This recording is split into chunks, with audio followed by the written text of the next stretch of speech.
Bom, gente, então a condição de equilíbrio suficiente para que um ponto material esteja em equilíbrio é que a força resultante sobre ele seja igual a zero.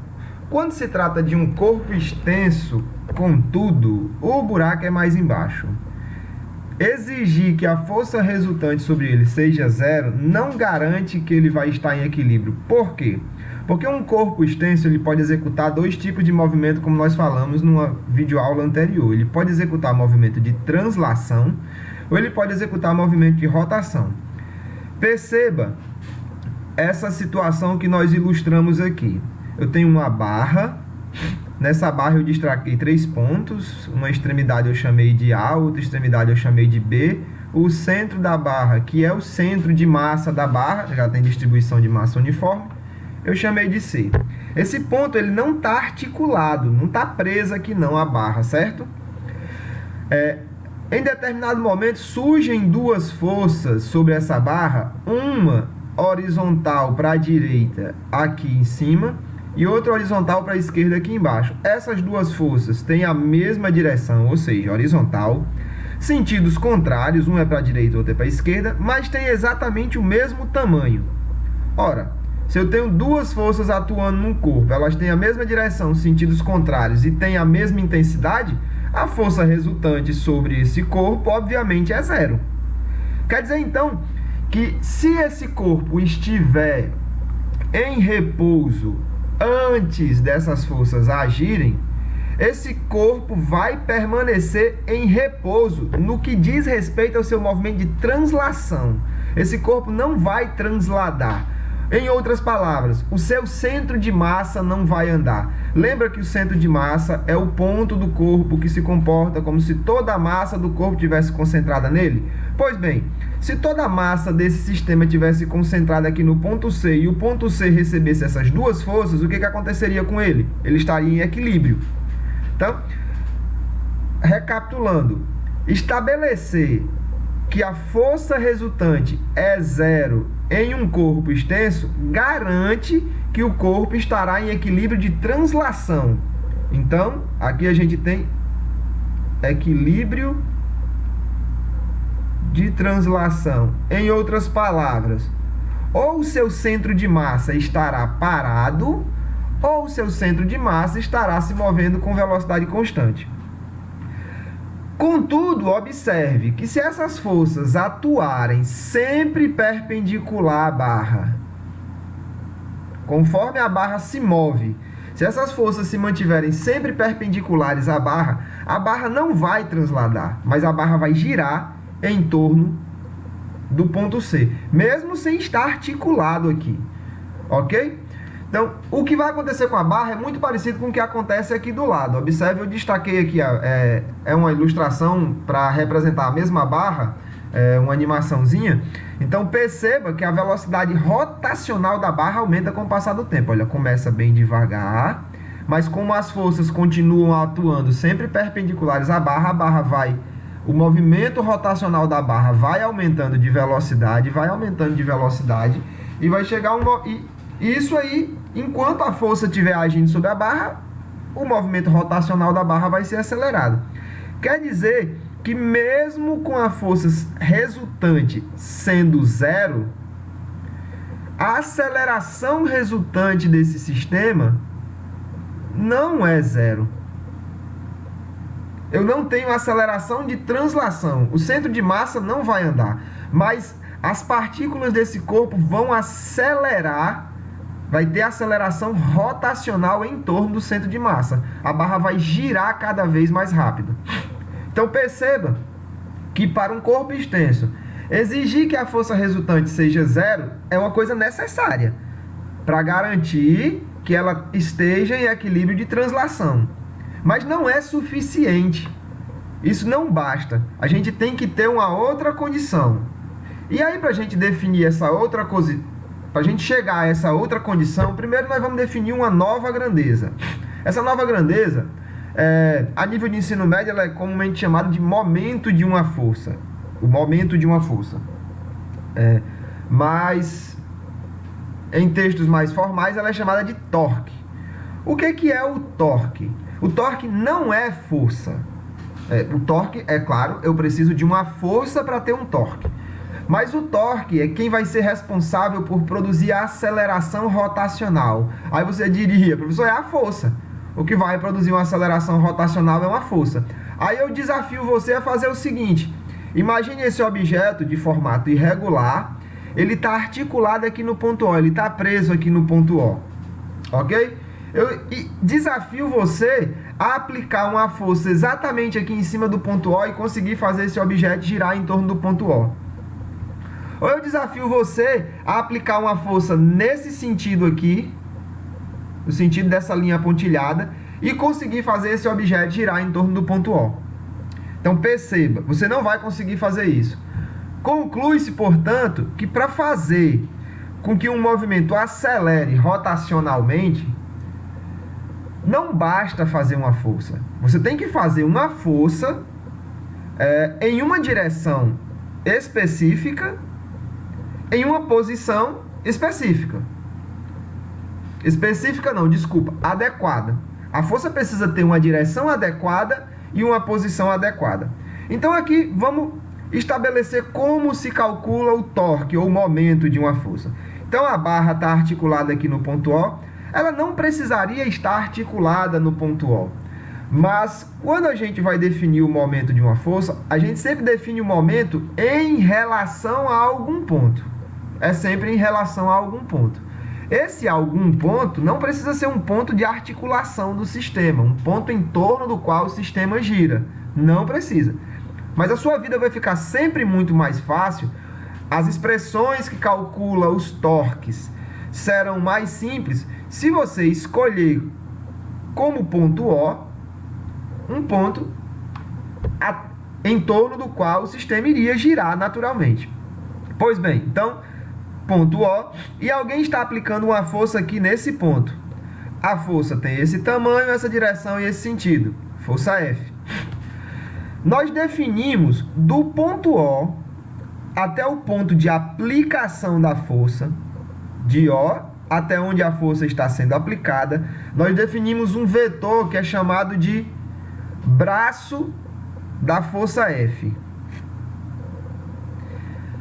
O torque, então, é calculado da seguinte forma. Você vai fazer o produto do módulo da força pelo módulo do braço e o seno do ângulo entre eles. Observe. O ângulo entre dois vetores é o ângulo formado pelos sentidos dos vetores. O vetor D aponta nesse sentido e o vetor F aponta nesse sentido. Então, o ângulo entre eles é esse aqui e não esse, como você poderia ficar tentado a escolher inicialmente. Então, perceba que o torque da força F, nessa situação, vai ser o tamanho da força F, o tamanho do braço da força F e o seno do ângulo entre eles. Agora você pode entender por que você não conseguia gerar movimento rotacional quando você fazia a força exatamente em cima do ponto O ou quando você fazia a força nessa direção. Por que você não consegue fazer a barra girar nessas circunstâncias? Por quê? Primeiro, se você faz uma força em cima do ponto de articulação, o ponto central, o ponto que você está definindo os torques, o braço é zero.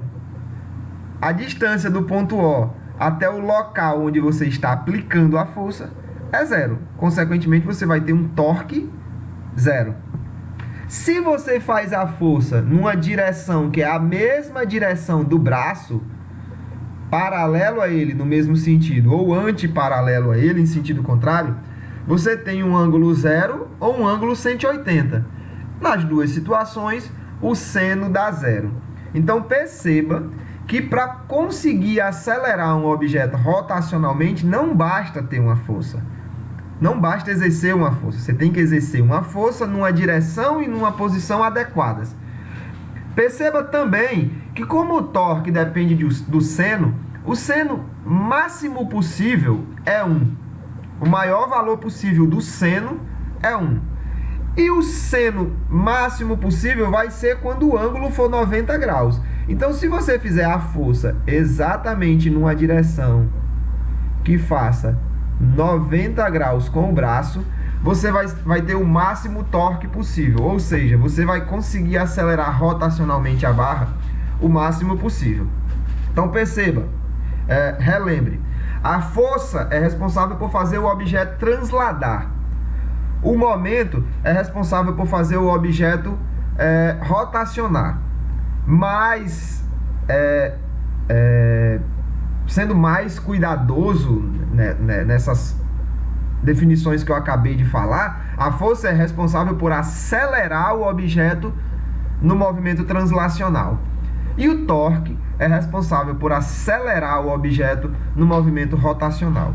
Perceba que a unidade de medida do torque é Newton vezes metro.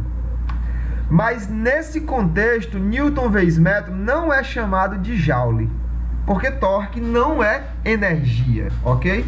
E Joule é uma unidade de medida de energia. Beleza? Então, se a força é o responsável por acelerar um objeto no movimento translacional, para que o objeto tenha equilíbrio translacional, basta eu garantir que a força resultante é zero. Se o torque é responsável por acelerar o objeto no movimento rotacional, para garantir que ele tem equilíbrio rotacional, basta eu garantir que o torque resultante seja zero. Então, um cuidado que a gente vai ter que ter. Perceba, aqui a gente tem uma barra e um ponto em torno do qual nós vamos definir os torques. Tá? Faz de conta que a barra está articulada aqui. E você tem, então, 8 forças atuando sobre essa barra. E você quer garantir que essa barra esteja em equilíbrio. Bom, como isso é um corpo extenso, você tem que garantir isso e tem que garantir isso. Então, você tem que garantir que F1 mais F2 mais F3 mais F4 mais F5 mais F6 mais F7 mais F8 seja igual a zero. Isso aqui é óbvio, uma soma vetorial. Nós estamos falando de somar o tamanho de F1 com o tamanho de F2. É uma soma vetorial. Como essas forças aqui todas têm direções e sentidos aleatórios, a gente teria que decompor todas elas na horizontal e na vertical, depois calcular a resultante só na horizontal, depois calcular a resultante só na vertical, pegar essas duas resultantes, achar uma resultante só e dizer que isso tem que ser igual a zero, porque nós queremos que o sistema se equilibre. Ou seja, todas as componentes horizontais têm que se anular, todas as componentes verticais têm que se anular. Seria isso que a gente teria que fazer. Agora, vamos falar do torque. O torque, ele também é um vetor. Só que como a gente está trabalhando com torque no plano, né, movimento rotacional em torno de um ponto aqui que está no plano, o torque sempre vai tensionar acelerar o objeto num sentido ou no outro. Vai ser sempre assim, ou você vai ter uma força que produz um torque que quer acelerar o objeto nesse sentido, ou você vai ter uma força que produz um torque que quer acelerar o objeto no sentido contrário. Então, nós vamos convencionar, né, que em vez de ficar tratando do caráter vetorial explícito do torque, nós vamos simplesmente atribuir positivo para um lado e negativo para o outro. Isto aqui também é arbitrário, você poderia ter feito ao contrário. Contanto que, depois que eu estabeleci isso, todo torque que tiver este sentido aqui vai ser positivo e todo torque que tiver esse sentido é negativo. E aí, para que o sistema esteja em equilíbrio rotacional, quando eu juntar todos esses torques, tudo tem que dar zero. Então, só para a gente ter uma ideia, perceba, usando essa nossa notação aqui, perceba que essa força F2, ela tensiona a girar a barra nesse sentido. O sentido que nós estamos convencionando como positivo. Então, o torque produzido por F2 é um torque positivo. F3 também tensiona girar a barra no mesmo sentido, sentido horário. Logo, o torque produzido por F3 é positivo. Já F4, perceba, F4 aplicada no ponto em que ela está sendo aplicada aqui, ela vai tensionar a barra a girar no sentido anti-horário. Logo, o torque produzido por F4 é um torque negativo. F5 atua exatamente sobre o ponto de articulação. Logo, o torque produzido por F5 vai ser um torque nulo. F6 tensiona fazer a barra girar no sentido horário, então torque positivo. F7, embora passe muito próximo do ponto de articulação, não está sob o ponto de articulação e tensiona fazer a barra girar no sentido anti-horário, então torque negativo. F8, tensiona fazer a barra girar no sentido horário, torque positivo. E F1 é aplicado numa direção que é paralela à direção do braço, ok? Então F1 também faz um torque zero. Logo você teria 1, 2, 3, 4 torques no sentido horário positivo e 2 torques no sentido anti-horário.